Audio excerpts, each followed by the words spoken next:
আসসালামু আলাইকুম। আমি শারমিন খাতুন, একজন বায়োটেকনোলজিস্ট।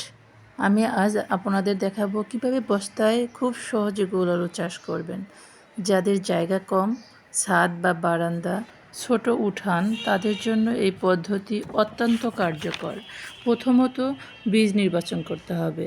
ভালো মানের রোগমুক্ত বীজ নির্বাচন করতে হবে। আলু বড় হলে 2 থেকে 3 টুকরো করে নিতে হবে। খেয়াল করতে হবে যেন প্রতি টুকরোয় 1 থেকে 2টো করে চোখ থাকে। 2 নম্বরে মাটি ও বস্তা প্রস্তুত করতে হবে।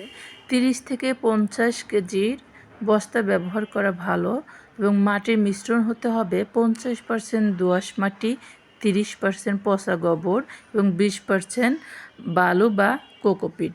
3 নম্বরে রোপণ পদ্ধতি। প্রথমে বস্তা মাটি দিয়ে ভরে ফেলতে হবে। তারপর ছোট ছোট ছিদ্র করতে হবে বস্তায়।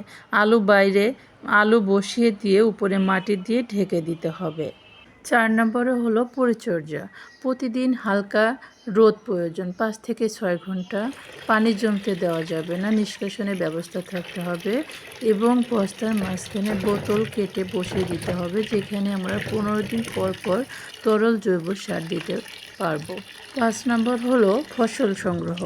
70 থেকে 90 দিনের মধ্যে গাছ শুকিয়ে আসবে, তখন বস্তা কেটে দিলেই পাবেন টাটকা আলু। লাস্ট কিছু কথা বলবো, সেটা হচ্ছে ছোট্ট জায়গায় নিরাপদ ও পুষ্টিকর খাবার উৎপাদনের জন্য বস্তায় আলু চাষ একটি চমৎকার সমাধান। ভিডিওটি ভালো লাগলে লাইক, কমেন্ট এবং সাবস্ক্রাইব করতে ভুলবেন না। ধন্যবাদ সবাইকে। আসসালামু আলাইকুম।